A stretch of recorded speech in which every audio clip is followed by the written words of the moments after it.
Hi, we're here at CyFy 2020 in Delhi, India, and we're going to be talking about election hacking.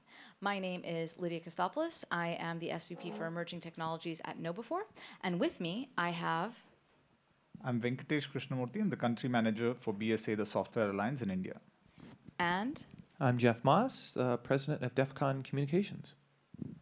And so let's get started. I thought that a great way to start the conversation around election hacking is giving our audience some context. And since these days everyone talks about the stack of everything, let's talk about the election stack. What is the election stack? Yeah, so when you talk election security, you could be talking any number of things, right? You've got the voting equipment, the infrastructure, the tabulation infrastructure, you have the poll workers, you have the process of deciding what's actually printed on a ballot, the way you word the initiative. And so any one of these could be under attack by malicious actors. And so when people say something quaint like election hacking, it's like, yes, but hacking what? And certain things are more vulnerable to outside influence, and other things are more vulnerable to inside influence. An insider would have to initiate the attack. And in different countries, it can become even more complicated, right? So if you're talking about India, they run their elections differently than, say, America. I mean, speaking of running them differently, when you're saying that, I'm thinking about how in the US we have 50 states and each one uses different election technology. Could you speak to a little bit about, like, from the technology side and the software side, how we're not just talking about one election software that we need to protect, we're talking about multiple, right? Yeah. So in India, at least the point of voting, which is in the ballot, that's not connected to the grid or the internet. So, I mean, there is a little bit of safety over there.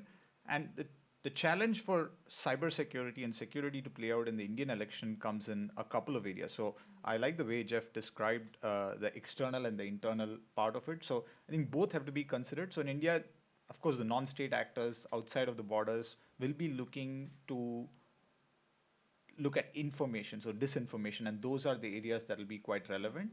And within the country, it's going to be a lot more to do with security with respect to institutions and the information that they have, because a lot of the data, as far as the elections are concerned in India, is with the government. And now that data can be used by any actor, including the government that's operating. So if it could be a breach of privacy, it could be breach of security, and those data points that are already there in the government can be used, say, inadvertently to serve somebody's needs where they shouldn't have been. So basically, you have to look at privacy and security for the internal context, and for the external context, it's going to be greater coordination with like-minded countries. So that's where the US-India sort of dialogue and discussion comes into play. And I think those are the two aspects I would focus on: the internal, external, and how it flows from there. I think that India and the US can collaborate in that sense to talk about frameworks for data management and privacy. So maybe it might be hard because we have different technologies that we're using, but I think if we come above those technologies and say, well, what are we dealing with at the end? At the end, we're dealing with data. And I don't think, as far as I'm aware, I don't know about you two, are there any kind of like standards for managing election data?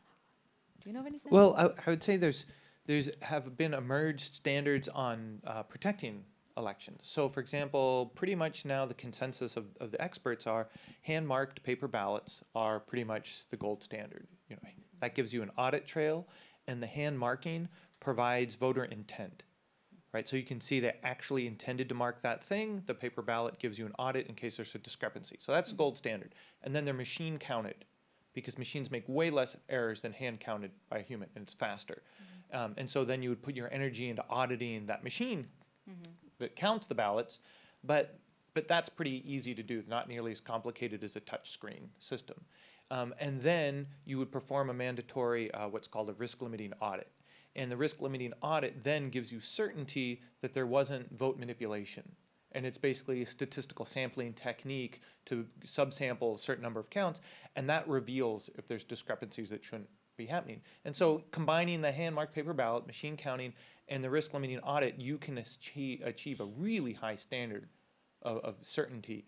And so what the adversaries do when faced with a system like that, they'll try to discredit the overall system. So they'll say, they'll try to point to things like, well, the report didn't come out fast enough, or this person said this and the other person, and what they're trying to do is erode the trust in the system. But the way you compensate for that is you have these very clear, transparent, risk limiting audits. Anything that can be audited, nothing gets to disappear because you have the physical ballot, right? And so you're countering their moves. And so I wouldn't say it's a mature science so much, but it's understood. So maybe, I mean, it's a question for you, Lydia, as well. I mean, as I kind of phrase it. So Jeff is speaking about an important aspect. I mean, the way I've seen the sort of the tech ecosystem evolve, right? I mean, trust has become such an important aspect of the ecosystem. I mean, we're using these devices, we're using cloud, we're using software, we're using hardware. It's important that trust remains in that ecosystem because it's a central pillar. And democracy is all about that, right? The citizens trust the government. The citizens trust that the elected representatives were elected by them in majority, in force. So what I'm trying to point out, isn't trust like a fundamental pillar, the problem that I mean, security is of course a consequence of that, but what's the role of trust? Do you also see that consumers and citizens are looking at it this way, or is it? Yeah, I was really thinking about that. You were reading my mind when he was talking about how the gold standard and all of that. I was thinking in my head about the conversations we have in the US around not trusting mail-in ballots. So there's trust problems in so many different levels. We can even talk about it in terms of the trust stack problem. You've got problems of trust when people don't believe that their mail-in ballot's going to count. You've got trust problems when you don't believe that yours was properly counted. And then you've got trust problems when, at the end, you think that the election was hacked. And so when you talk about trust, to me, I think that we need to focus on the human. We need to understand that this is really a human, emotional kind of activity that we take together, and that we need to think about how different people are perceiving this and the trust levels throughout the countries, and say maybe we can do an awareness campaign to discuss how elections work, how the ballots work, make people feel comfortable about what you were describing in terms of the gold standard, and let people behind the curtain on this, because we never really took much of a role inside the election ballot boxes and stuff like that. It was just, what's the result? Yeah, that's. I mean, thanks for that, because it was for me helpful to understand, some of the considerations on the U.S. side. I mean, elections in India are a huge, big affair. Like, you have at the end of every election, there is a story about how the election official had to, hike across the hills and the waters to go and put a ballot at the end of his hike. And there's like 2 people voting there. So the objective of the election commission often I've seen is that they want to make sure as many people vote as you can, and that as many people voting will only happen when there is trust. Otherwise, people are not going to show up for elections, and people take a lot of pride in making sure that they've, the pride in voting for every election. So that's where I was coming in with trust. And in terms of security, like one of the things that you pointed out, like one is awareness campaign within the government, within India, within US as well, and figuring out, as these 2 countries look at technology, rapid digital transformation, which is going to sort of flow into the 2024 year, right? It's going to be a big year. The biggest democracy and the oldest democracy, both are going in for elections. The challenges are similar, but at the same time, they're different. So I think an awareness campaign or joint partnerships between the governments where they could identify what are the threats to a democratic process, coming to some sort of a conclusion or an understanding what could be the potential threats, how could we evaluate them, and potentially how could we solve them in the run-up would be helpful, not just for India and US. I'm sure it will be helpful for other countries looking at elections in 2024 and other years. Yeah, I think you've got that. I'm not sure how it works in India. Do you have a secret ballot? Yeah, It's a secret ballot, Yeah. And so in different countries, they have different considerations. In the States and India, with a secret ballot, that means then it's organized to prevent corruption or vote buying, right? Where it turns in, it's like for mail-in ballots, there's a lot of robust security around mail-in ballots, but one of the downsides is you can have outsized influence. So the head of the household can line up all the kids and everybody and make them all vote, a certain way. But statistically, the benefits of mail-in voting outweigh, right? Because people that are handicapped or don't have access or have other accessibility issues can vote with mail-in, right? Or they can't take the time off from work during the day. And so you enfranchise way more people than get disenfranchised through the head of the family manipulating and so there's all these other trade-offs that we don't talk about trying to get the maximum number of people to vote, the people with the broadest set, not just the rich people that can take the day off and drive down to the voting, but everybody, has an opportunity to vote. And when you look at these systems under stress, it's information, outsiders or now insiders, domestic, pointing to these cracks in the system and trying to create doubt and fissures and to undermine that trust.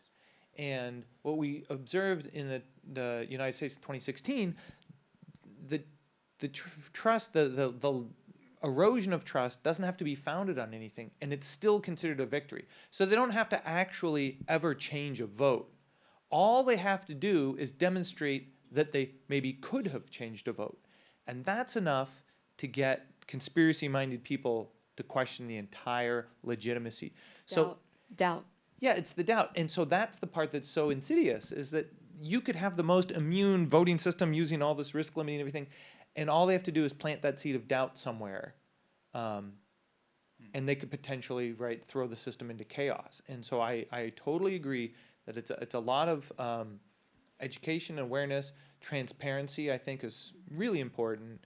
But we also have to be okay knowing that in every election going forward, some other foreign government or domestic group is going to meddle and try to influence. And that's just the way it's going to be going forward. Before it might have been outrageous newspaper advertisements trying to sway me, but now it's targeted advertisements and disinformation campaigns. That's the world we're going to live in. It's the world we are living in. I mean, when you talk about targeted ads in our feeds, doesn't matter what social media account you're looking at, you're going to get those targeted ads. And they're very sophisticated. The way that they've grouped people to serve those ads is so precise. And actually, if you look at some of the ads, and these are not the political ads, but the product ads, what I've found is, to a certain degree, they start to bring a subconscious of a person into the conscious. And so I start to see ads about products that I was like, oh wow, that's something that really makes sense. I would love that. How do they know? But how come I didn't think about this? Right. Like they're bringing something from my subconscious out, and I think that's where that's particularly interesting, when ads aren't just as simple for political elections. They're not as simple as vote for this person. When we're talking about influence, it becomes much more vague and blurry. Right. No, it's setting a tone, and if they do it over the course of 3 years leading up to an election. Precisely. Yeah. Yeah, I mean, so with respect to ads, disinformation, I mean, so as far as the policy environment in India is concerned, where things are heading is India is looking at revamping its existing laws. Some of them are outdated they're 20 years old, some of them 150 years old. So they're trying to understand how these laws can evolve into the new ecosystem, which is emerging tech, which is digital transformation. How can they fit in? So the reason why I bring that up is one of the important aspects of making sure that the whole issue around targeted advertising, disinformation gets addressed is looking at privacy. I mean, privacy as a conversation is quite advanced across the world. So India is looking at a privacy legislation. They are looking at tabling something in the parliament next year. It might go through a public consultation process in the next couple of months. So that's, I would say, a great step by, I think, Indian government. Of course, US is also looking at similar sort of federal policy on privacy. I mean, they have a lot of state policies, state level policies, right, on privacy. So I think that's a good first step governments can take between now and 2024 to make sure that there are principles of data minimization, there are principles of consent and other grounds for processing information, personal data. So I think these legislative policy measures while they're not directly linked to the election process and voting per se, they will indirectly add benefits in terms of privacy and security to the process, right? So, which is in 2024. I'm curious, in India, do they have, you have the election day, or is it a series of days? Yeah, so it is like in phases. So you'll have 3 to 4 phases, and in each phase there'll be like a day or two that would be like at the peak of voting across a few states. So they'll map the country in those phases. And so the people who vote later kind of know what the people that earlier have done. And so maybe one influences the other, or... Correct. So there are strict rules about exit polls and what can be shared, what can't be shared, what can be done a day before the election, what can't be done. So they try to make sure that the process is fair and unbiased. But the challenge also is, the information that was earlier shared, say through, like you mentioned, a newspaper or a publication, now gets shared through, say, viral social media posts, which are tough to regulate, tough to understand. Where are these posts going? When are you sharing it? Is it shared the day before, or is it shared like immediately after? So that influence on the first phase will definitely be felt on the subsequent. On the subsequent. In the United States, there's this crazy pressure, and I don't understand why, but it's to get the vote out, like answer the question of who won that night, like as fast as they can. And that's where a lot of the problems come from, because it's this need to know. And it's not like, well, let's wait a day or two and then. And so when people are trying to call into question the validity of a vote, what they're looking at is, well, how come it was reported and then all of a sudden the percentage went way up, and then the person that was behind looks like, well, it's because they're getting batches of votes in, they're counting it. If you had waited until the next day, it would have all looked nice and linear and fine. But because you want to get this immediate gratification, it's the ups and downs of, precincts reporting, and some dial it in and send it in batch. Some have to wait, for hours to be driven in, like you said. And the vote-in ballots sometimes get counted at a different time on the mail-in ballots than the day of. And so we're our own worst enemy in the States in a lot of ways. If we just create a delay, we could probably do away with a lot of the attack surface for people to draw into question the validity. And so I think there's still room for improvement that are non-technical that can make it, just like you're talking about, there's things you could probably do to try to make it more fair for the people on the last day than the... Right, yeah, like the process is so, like, I think when we were talking about the stack is so broad and the process is so big that unless we are able to kind of approach it from different perspectives, like usually you look at like policies or laws, awareness. So in our discussion itself, we've looked at 2 areas, right? Policies, laws, awareness building. And another important aspect is like also public-private partnership.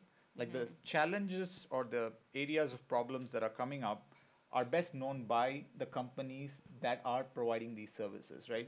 So it would be important for challenges to be thrown at those companies as well, if there is an opportunity for them to come up with solutions and maybe share it with the government, share it as an opportunity for industry and government to collaborate instead of the government trying to look at in a piecemeal or a siloed way. Well, I see this as potentially part of the collaboration between the US and India in terms of preventing election hacking.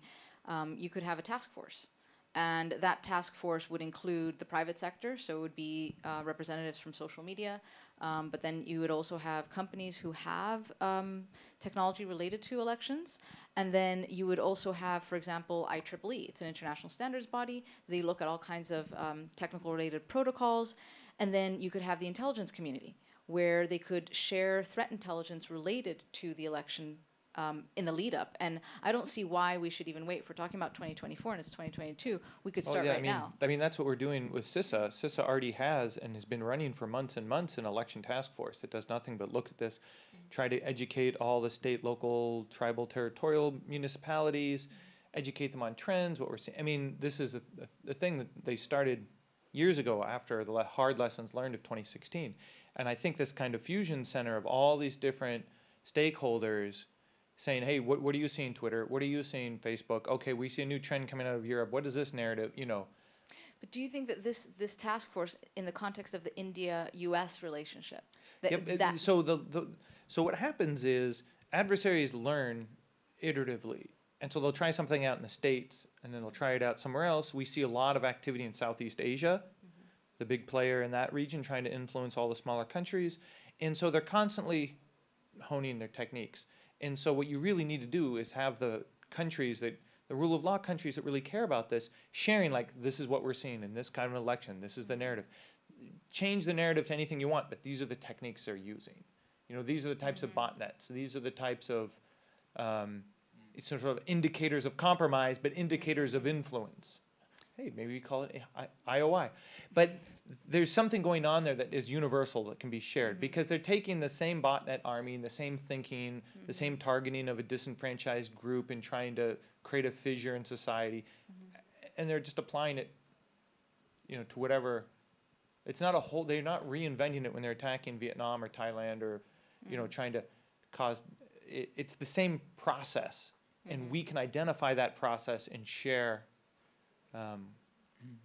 Needs to be some structured format for it, though. Yeah. There needs to be some sort of official agreement where there's some sort of task force that's responsible for that, and they can relay that information back and forth, but in relation only to elections. So if you're talking about rule of law and we think about democracies, then maybe there should be some sort of something of democracies and election hacking, and there's a body that comes together and...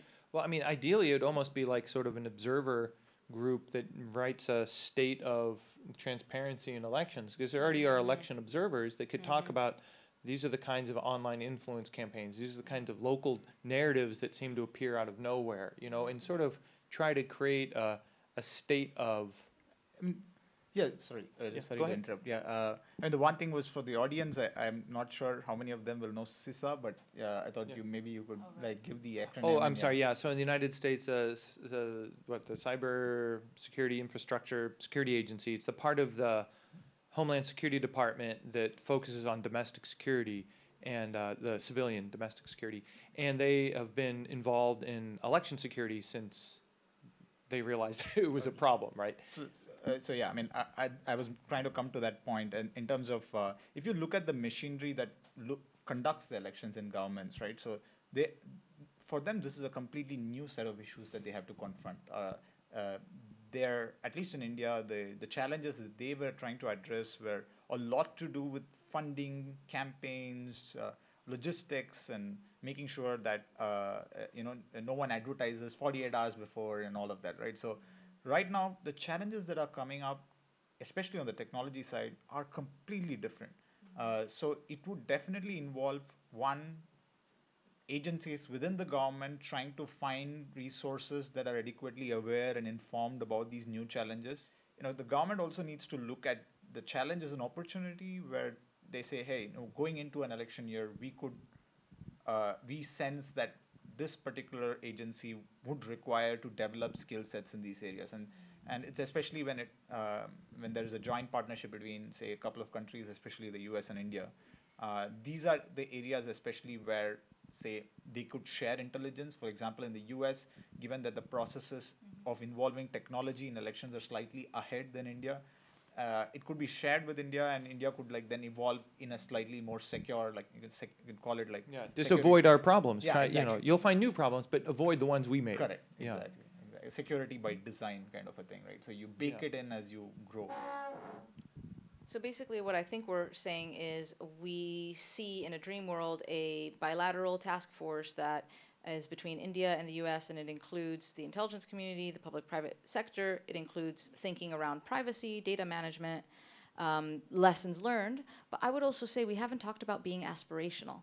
So how about saying, and let's level up. We would like to level up our standards on everything. How could we do better in communicating disinformation? How could we better in social media, for example, like how can we tag things differently? Because sometimes some social media channels, they will put a post and say, hey, this post, it potentially is not truthful. And that's a way to tell the audience that maybe they should rethink about how they understand that post to be true or false. And so stuff like that, but take it up a notch for that. How would you think, how could we be aspirational? I'm a little pessimistic on that, just because I've been reading a bit on dis, and malinformation, And certain communities that embrace this misinformation, when exposed to the real information, they don't alter their thinking, right? It's not that if only they got the accurate information, they would behave differently. That's not the case. It's more about they're finding a sense of, so some election deniers in the United States, they find community in talking with other people who share a similar worldview or believe in the certain conspiracies. It's sort of like flat earthers, right? You can show them a picture of the round earth, it's not helping, right? Because they have a sense of community identity, the other people that they found that think sort of like them. And what's occurring, I think, is social media has allowed those people to find each other. And so there's more flat earthers, triangle earthers, whatever it is, hollow earthers. And that's now being expressed through these elections, because now you can identify all these groups and you can cater to their flat earth needs, sound like one of them, and influence them, where that was not possible in a broadcast medium like radio or the newspaper. And so we have to adapt our thinking to realize, how do we get underneath that? How do we address the social fabric before they start believing that the earth is flat? Because tagging a post in Facebook, for me, someone who likes facts, good for me, but it's not going to change somebody's mind that believes that the world's flat. So I see where you're coming from, and I totally get it. What I think, though, at the same time, it doesn't mean that we should throw out our transparency values. No. Because no, we shouldn't, and we should still track and hold people accountable to not share, and ban groups that are purposely sharing misinformation, all of that. But I worry that in the future we'll have this continuing fragmentation of almost creation of tribes. And that is because the technology enables the creation of these tribes. And all the tribes are going to get together and vote. But it's just going to be different than the way it has. And you're going to, if you're a politician, you're going to run differently. As we come up towards the end of our sort of interesting session, one way I want to step out and kind of look at it is, we had US and India share democratic values, and the partnership has been quite strong between the countries, and it's growing thanks to a lot of collaboration with respect to technology. And this is another area of collaboration. It's a challenge for both democracies, but this is also another area of cooperation between countries, right? And Prime Minister Modi and President Biden, they've been at it trying to address some of these issues. So G20, which is coming up next year, and India is having the presidentship for that. So that's a great opportunity to discuss some of these issues. So it could be a point of discussion which could be also shared with other countries which are mostly like-minded in G20. So I think those are, that's where I would say aspirational can come in. Like, it's an opportunity for both the countries to come together and say, hey, it is a challenge, but we are well prepared to solve it, and we'll put the best minds that there are in these two countries to solve some of these issues as well. So I think we'll then leave it to ORF to take that lead and do that at the G20 next year. Well, I think that wraps up our session. Thank you so much for joining us here at CyFy. It was great chatting with you, Venki and Jeff. Thanks.